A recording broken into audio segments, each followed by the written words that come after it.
Welcome back to Lenz Comic Corner, Classic Less Known Classics. This episode number 1888 and Doubleshot number 1782. I am pretty much talking about the finale for Becky for Punisher and a supernatural type of trade. You'll find out what it is soon. Okay, first up it is the final trade of Becky Cohen's run for the Punisher. Yes, this is the last one. Now, this book contains just issues 7 through 12 of this volume. Yep. Trying to check something here because I could have sworn there was something released here, and for some reason it's not in the trade here. I'm not really sure why. Let me take a look here.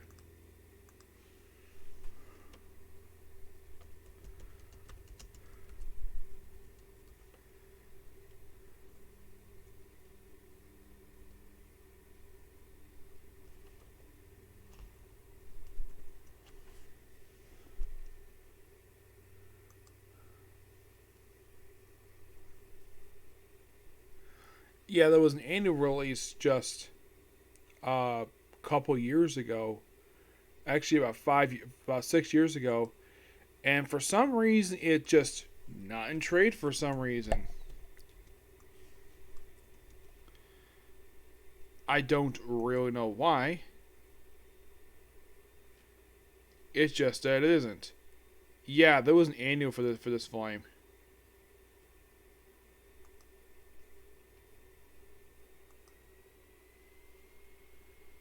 Yeah, here it is.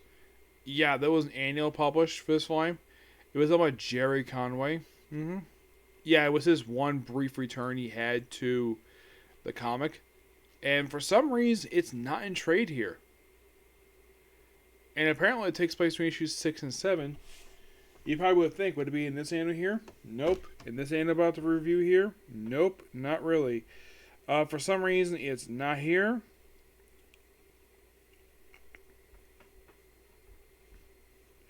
Now, I'm not sure why it's not here. I probably viewed this at some other point. Maybe it's collecting some holiday special or whatever, but that's basically what it is. Now, this is definitely the finale, and basically with this particular storyline here, this whole thing wraps up the character of the villain known as Face. He is, in fact, the main villain of this whole entire storyline. Yep.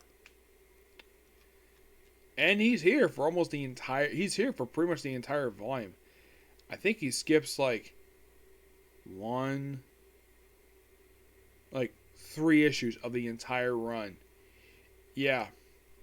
Though you could say that basically, 12 wraps up the whole thing with Condor, because the paramilitary organization. Yeah.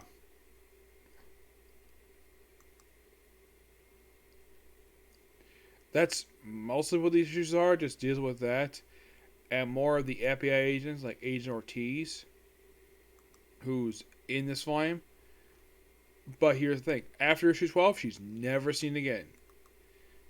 Do not know why. She just doesn't show up again. Her boss, Chief Anders, he also does not appear ever again. It appears by issue 12, which is the issue 12 issue here. Yeah, it seems like DEA, their agents are simply dropped from the comics for some reason. I don't know why. And here's also something kind of weird, though. After this volume concludes, the organization itself never appears in comics ever again. Yeah, I don't know why, but they just don't.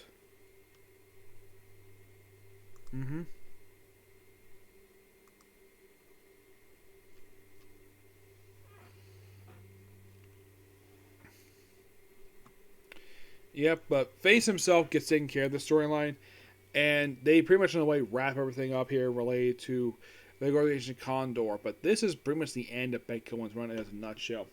And I do have here the first trade that collects Becky Cohen's run, and the third and last one. My final thoughts on this run. It's a very interesting run per se. It's not something that's well talked about per se when it comes to Punisher.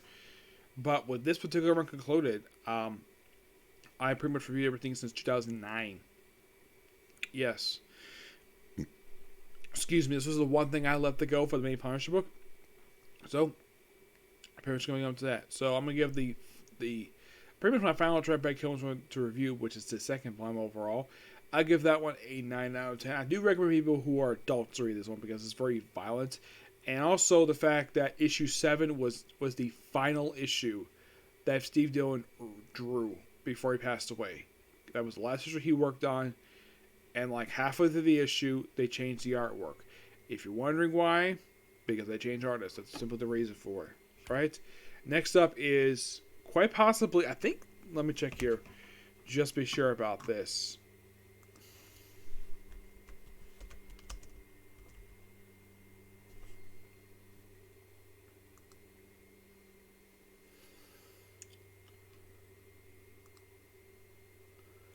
We have ourselves Dr. Voodoo, Avenger of the Supernatural.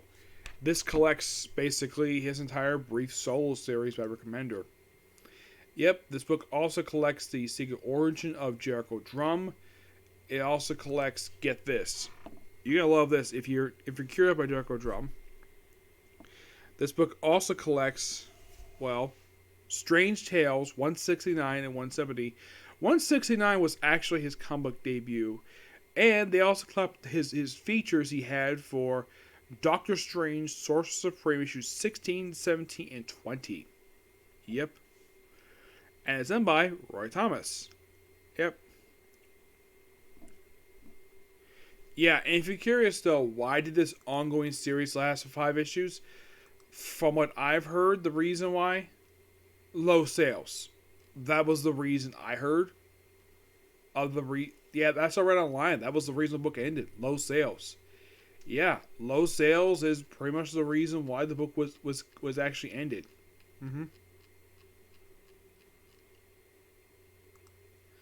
I'm just checking something here because I think with this book here I reviewed most of Rick Remender's time at Marvel. I think the only thing left to go is just Punisher War Journal.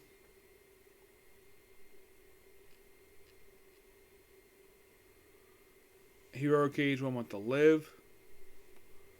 I think that's it. Yep. This mostly put is basically exploring, Dr. Voodoo's time as the Sorcerer Supreme.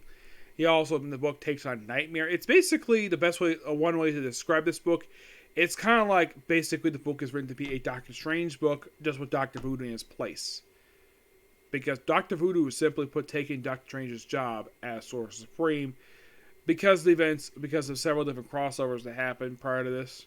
Stuff like, Wilbur Hulk, he kept using dark magic too much, so he decided to resign as the Sorcerer Supreme, and Dr. Voodoo, Brother Voodoo at that time, took up the identity of the Sorcerer Supreme, and he retired to Dr. Voodoo. Now here's something interesting though. Is he an actual doctor? Yes, he is. Yeah, he is. He's an actual medical doctor, just like Stephen Strange. And mostly he's more of a darker version of Doctor Strange, mostly, because he deals with voodoo stuff. Now, here's the thing. Despite him being black, it's never really talked about at all. Nope. I just want to appreciate Recomender's time for the book. And you also gotta love this interior artwork. This interior artwork is mostly done by... there's about 3 different artists these issues. It's Jeff Palo, Gabriel Hardman, and Asur Venetti. Yeah, it just basically Dr. Voodoo exploring various... Now, aside from the fact you have Nightmare in here, you haven't found Bella's creatures. Dr. Strange appears as a supporting character in this book, along with his brother, Daniel Drum. Yes. There's supporting characters. Now, in case of Doctor Strange, because the only reason why he doesn't take a lot of focus in the series, because it's not his title. Nope, it's not his title. You also have Doctor Doom show up in here. Yes, Doctor Doom. Oh, then Fire Akimoto's Eye. The Akimoto. I love the stuff in here related to Dr. Voodoo. He also encounters in here David Hellstrom. Yep, David Hellstrom is this book because, of course he does, because he knows him.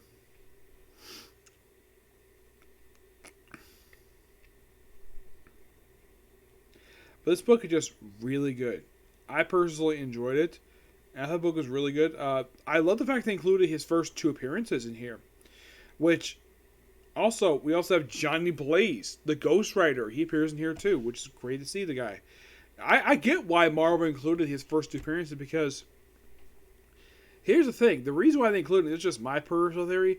I think the reason why they included those two stories and along with his feature from Doctor Strange because people may not know who Doctor Voodoo is, so they include his first two stories. Plus, of course, I think they also included here. I saw a black and white story in here, which I think that's from Vampire Tales. Yes, he did appear a few times in Vampire Tales. Now, here's the thing: his original stories have been collected before. You're probably thinking, where? Essential Marvel Horror Volume 2. That's where you can find all the Dr. Voodoo stuff. Mm-hmm. And a big thing with this book is basically him battling a gigantic eye. No, it has nothing to do with the orb. Mm-hmm. But yes, this is a really fun book, and I thoroughly enjoyed it. I give this book roughly a 9.5 out of 10. Also appearance here by, of all people, Magic. Yes, they also have sort of like a Nazi Captain America in here, which I thought was kind of weird. Yeah. But just really good. Good book. Do recommend if you have fans. If you like Doctor Strange, you would enjoy the Doctor Voodoo book. Also, we also see briefly here in the afterlife, we see, if you're curious who that is, that's Dr. Drum. Along with Wiccan, this is basically an alternate reality of this. Now, there could have been a variety of reasons why the book ended. Why people weren't buying the book at the time. But that's why I heard the reason the book ended was because of low sales. Those of you might remember this series. Can you believe the series only came out 12 years ago? Yes. I think it came out in 2010 if I'm not mistaken. Actually, no, it was 2009. Yeah, it was actually 2009. I remember this book coming out, and I didn't catch it at the time, but I read it. I thought it was really good. Mm-hmm. Yeah, it started in October 2009 and included in early 2010. But yes, this spin-off on pages of from New Avengers. You're probably thinking, okay, Bendis was the one who basically made Brother Voodoo, Dr. Voodoo made the Sorcerer Supreme. Why did he write the book? Probably because he was also writing because I think also at this point in time when he was coming out with this book, he was also doing Dark Avengers. I think he was not working on Mighty Avengers at this point in time. He was working on Dark Avengers, Ultimate Spider-Man. I think that was it. Because he worked on just those two books together. He wasn't working on Mighty Avengers. That were out the previous year. So, though at least after this book wrapped up, which I believe that around the 10th book wrapped, I think it's when Siege started. Yes, I think it was actually partway through Siege. That's when the book wrapped up. So, it could be a variety of reasons why people weren't buying the book. Maybe because they think Dr. Voodoo was interesting. That could be the reason why. But in my opinion, the book is good. Check it out. If you're curious about this character, just check him out. He's still around. He's not dead. He's died once before. He died in the opening story of Bendis' run for the relaunch of Avengers. Actually, it was New Avengers. But he came back. Yeah. So, I think he was brought back by... If I remember correctly, I think Doctor Doom helped bring him back. Mm-hmm. Yes, Doctor Doom brought him back.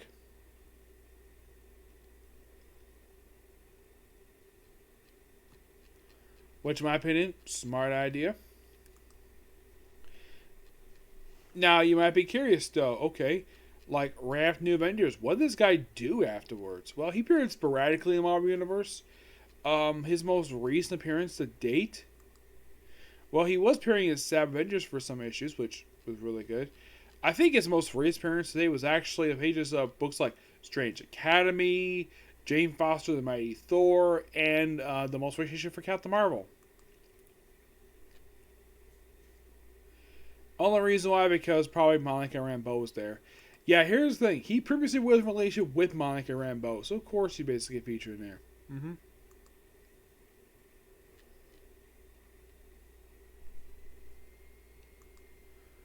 But yeah, damn good stuff here. I thoroughly enjoyed it. Okay, so that's it for Sick Review. Next up is going to be a review for My Hero Academia, and then take a brief break. Though I could just simply take a brief break now and come back to it, and then do My Hero Academia, then the second comic corner, and then be on to Is a Rancher Girls Dungeon. Okay, next video. Bye.